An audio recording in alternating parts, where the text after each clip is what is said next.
Ciao everyone and welcome back to another episode of Learn Italian with Songs. Today we are going to talk about the third track from the album Natura Morta by Folkstone, Vuoto a Perdere.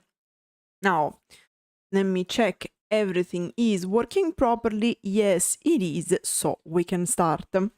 Very well, we talked about generally the album Natura Morta, Still Life by Folkstone during the analysis of the first track. So if you are interested in a overview of the whole album, you can go and check the commentary of the first track, which is Alabastro.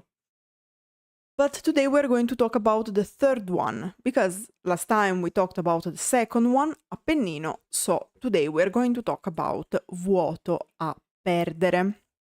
Now, as usual, let's start with the title, which even this time says a lot, probably even more than the other times. So, literally, Vuoto a Perdere translates as empty to lose. But this is actually what we could call an idiomatic expression, or generally an expression, a way of saying an idiom. Because when we say in Italian vuoto a perdere, we refer to those containers that can be thrown away after use. So basically the one-use only containers, or generally things that are one-use only. So disposable, and in a certain way we could translate it as empty waste. This expression is usually opposed to vuoto a rendere, literally empty to give back, which are the returnable empties. So all those containers that shall be returned to the producer of the product so that they can be reused. It was very common, for example, back in the days with the glass milk bottles. Nowadays it's not very common, sadly, but there are some cases where it is still used. So why am I saying that this says a lot? Because once again we are going to talk about one of the main themes of the album, which is identity crisis. Specifically in this case about human disposability, emotional exhaustion, being irreversibly broken, the critique probably also of consumerism, because of course before the escalation of the consumerism, it was much more common the so-called vuoto a rendere, so the returnable empties. While, as I said, nowadays it is a more rare practice. Yes, maybe we are more prone to recycle, generally, but this practice specifically is quite rare. So, and generally also emotionally exploitative culture, because it is the first word we see in the title, vuoto, empty, hollow. Sorry, I had my turtles making noises, which is not very common since normally turtles are silent, but they are okay.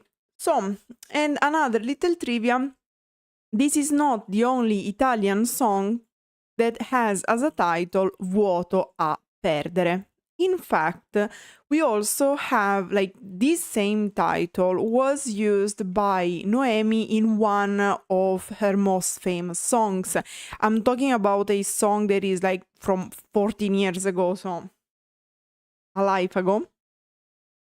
And incredibly, coincidence maybe, perhaps not, it was the whole theme of Noemi's song was feeling inadequate. It was specifically for women. Here, however, I can see a little bit the same concept, but genderless. So, why not starting with the lyrics once again? So, first verse.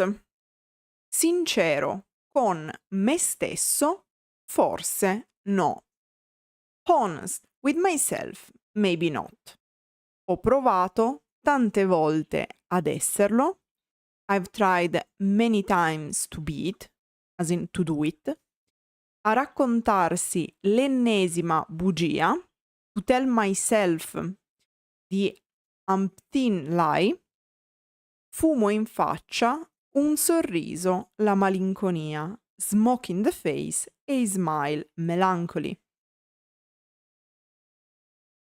In ogni mia strada, in every way of mine, ho consumato un po' di me. I've consumed a bit of myself. Per ogni vizio ho cercato invano, for every vice I've searched in vain, anche solo una virtù, even just one virtue. So, as I usually say, the start matters and the beginning matters a lot. And how do we begin this time? With our artist, our narrator explaining that despite the fact that he tried several times to be honest with himself, he never really managed to do that. And in fact, we can see that there is a cycle being described. And in fact, this is not the first lie he's telling to himself. It is l'ennesima, which in Italian refers to the fact that when we want to abbreviate the word number, in Italian numero, we write an N, which in Italian is called N, the name of the letter.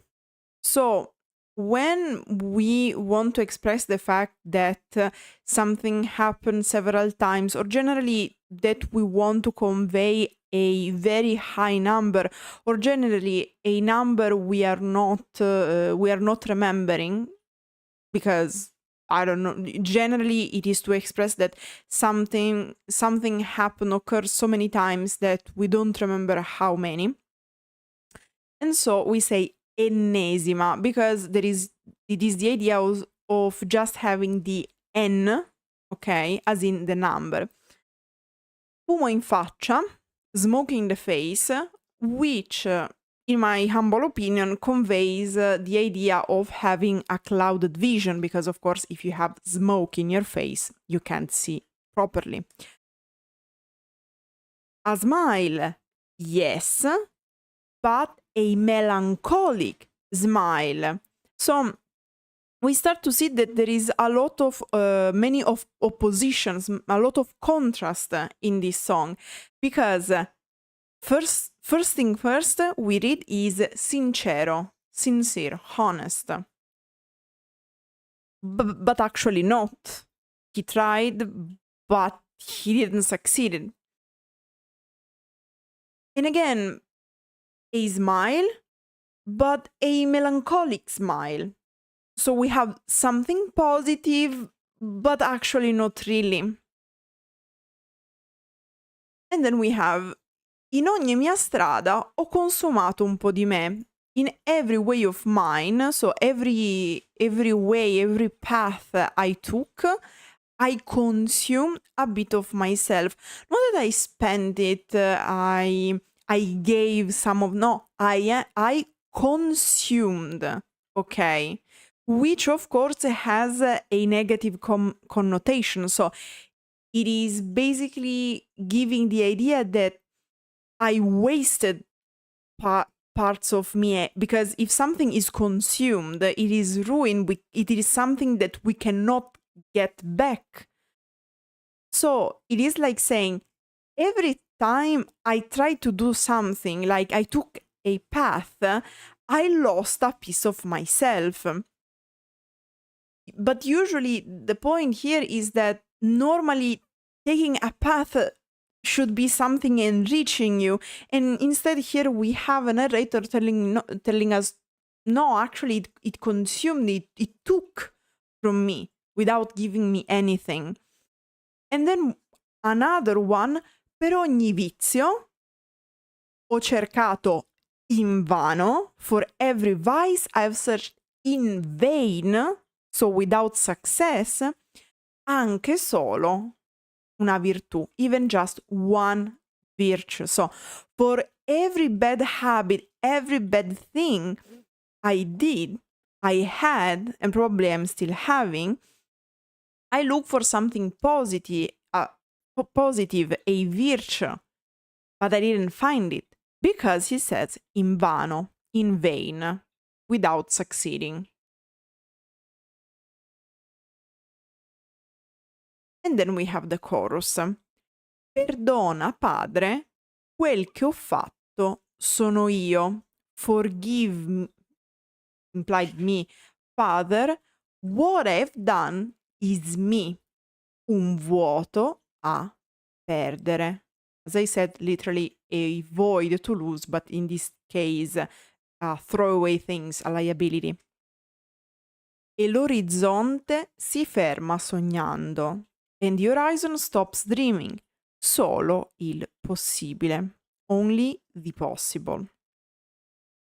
So, perdona padre usually is a religious ritual formula that it is used in Catholic religion because usually the formula in Italian is perdona padre i miei peccati, forgive father my sins. But here he says perdona padre quel che ho fatto, which is an alternative, forgive father what I've done. But here the formula doesn't stop there. It continues. Perdona padre, forgive father, quel che ho fatto, what I have done, which is me. So here is the problem. Forgive me because I myself am the sin. I am like whatever I've become, it is my sin. And what is me? What is my sin? What I've become? Un vuoto a perdere. Something that can be thrown away. A hollow husk. E l'orizzonte si ferma sognando. And the horizon stops dreaming. Solo il possibile. Only what is possible. Once again, we have something positive. The dreaming, okay? The horizon, which normally symbolizes the openness, the future possibilities. Usually the horizon is the possibility, what is possible, what is impossible, what is in the future, what it can be. And it stops dreaming. It doesn't mean stops dreaming. It stops and dreams while it is dreaming. Why? Dreaming, usually it is something positive, okay, related to the concept of the horizon. But what is the horizon? Like my future, whatever I can become, what is it dreaming? Only what is possible. Which is a little bit a contradiction, because we have the dimension of dreams where everything is possible, even the impossible becomes possible. But even in the dreams, I have these limits. I have the limits of possibility. So basically, even in my dreams, I am limited. I have no aspiration. My imagination is constrained. I am constrained. I feel constrained even in my dreams. Then we have a little bridge, because it is basically the repetition of the last of two lines of the chorus. Un vuoto a perdere, a throwaway thing, a hollow husk, solo il possibile, only what is possible. So these are my limits. I am void, I am hollow, and I can dream of only what is possible. My dreams are limited only to reality, only of what can be, not what could be. And then we have the second verse. Quei graffi che ti tagliano a metà, those scratches that cut you in a half, dietro i muri un cielo colmo di alibi, behind the walls a sky full of excuses. Nel bambino rimasto laggiù, in the child left down there, gli occhi lacrimavano disordine. The eyes were tearing chaos. Non svendo rimorsi, I don't undersell remorses, barattando lealtà, bartering loyalty. So, a bit cryptic as usual, which is very common as we said many times. So we have those scratches that cut you in a half. Another opposition. You have the scratches, I graffi, which are something supposedly superficial. A scratch, it is, yes, a wound, but only superficial, easy to heal normally. But these superficial things are able to cut you in a half, so to actually generate deep wounds. Now, here it can be interpreted in several ways. It could be because, for example, the narrator, the protagonist, is so wounded already that even a simple scratch, a superficial wound, emotionally speaking, of course, can tear them apart, basically. And then we have dietro i muri un cielo colmo di alibi. Another opposition, another paradox. So we have the walls. The walls usually are the metaphors, the metaphor describing our defenses, our protection, what we put between ourselves and the rest of the world. So it is something that can protect us, but it's something also that can alienate us. So make us lonely. So behind the walls, so in my protected zone, okay, there is a sky, un cielo. Now, again, just like the horizon, usually the sky is associated to something vast, open, something you aim at, a metaphor once again, often for aspirations, inspiration, what you want to achieve, something you are aiming at, and whatnot.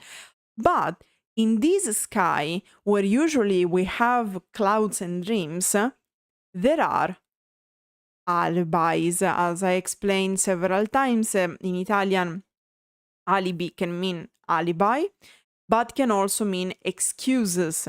Okay, so in my sky, I just have a collection of excuses to reject accountability, to not do what it should be done, and so on and so on and so on. So once again, I am limiting myself, even where I should be feeling safe. And there is someone else behind my walls, which is my inner child. Usually the figure of the inner child represents our innocence, our need to be loved, our creativity, our ability to dream. So it is pretty much the part here that it is more probably is the most wounded, because for someone who can't even dream, probably they are dealing with an inner child that is deeply wounded. And in fact, this inner child is described like surrounded by walls, left down there. So something we are keeping away. And not only this poor child is destroyed, in fact, he is crying. And not simple tears, but chaos tears. In Italian, they use the disordine. Now, etymologically speaking, disordine literally means the opposite of ordine, of order, okay? Because we have ordine, order, and the negative prefix, dis. So, disordine is the opposite of ordine, so the opposite of order. What is normally the opposite of order? Chaos.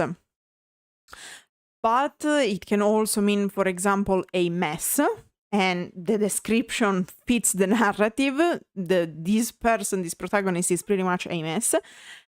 But also disturbance, so something that is creating a problem. And in fact, sometimes more in English than in Italian, but it is used also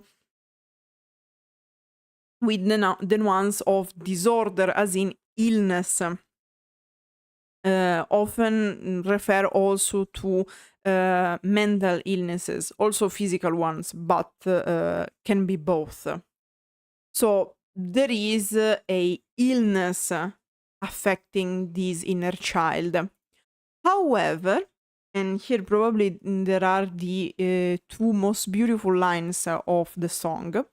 Non svendo rimorsi barattando lealtà. I don't undersell remorse bartering loyalty. Again, here it could mean so many things according to how you interpret it.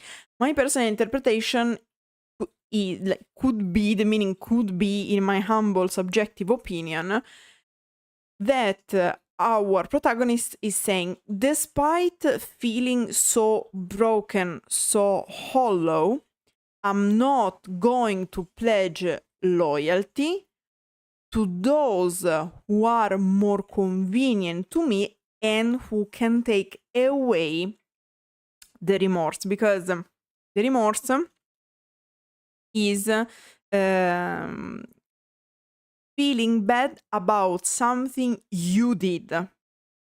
Rimpianto, which right now doesn't come to mind in English, is the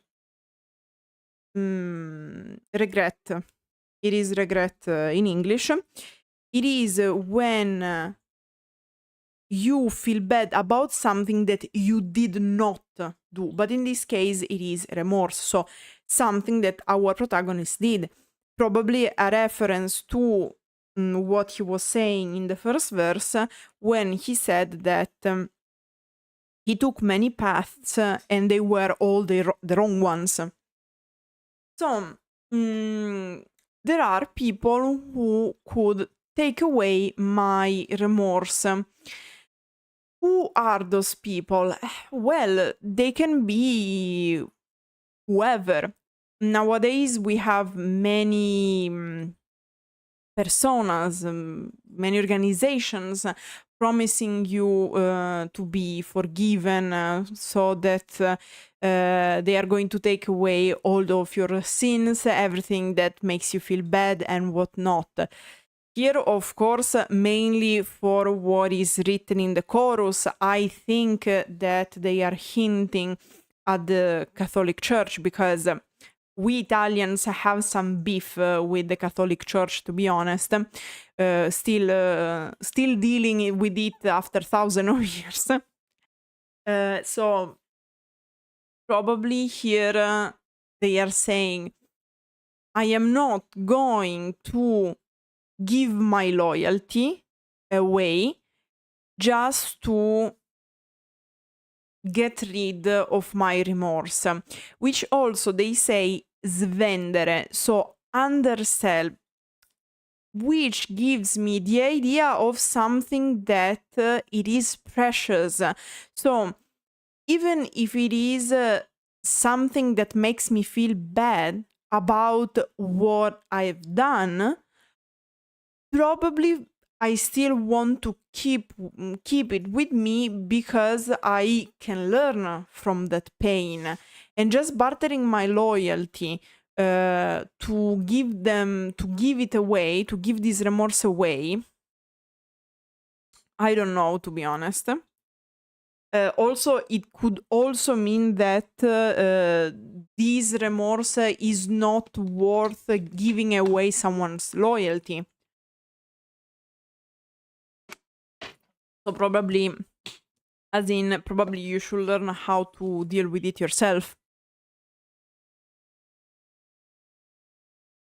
And then we have 2 times the chorus connected by a bridge. So, the chorus as usual is perdona padre, quel che ho fatto sono io, un vuoto a perdere, e l'orizzonte si ferma sognando solo il possibile. Forgive father, what I've done is me, a hollow husk, and the horizon stops dreaming only the possible. Cos'è il disordine? What is the chaos? Where disordine is repeated 6 times, probably to underline once again the frustration of our protagonist.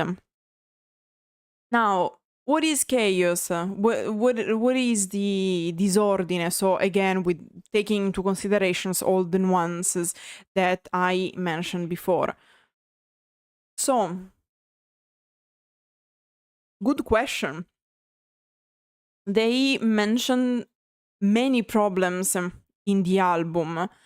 Here specifically, it could be whatever can damage your self-identity.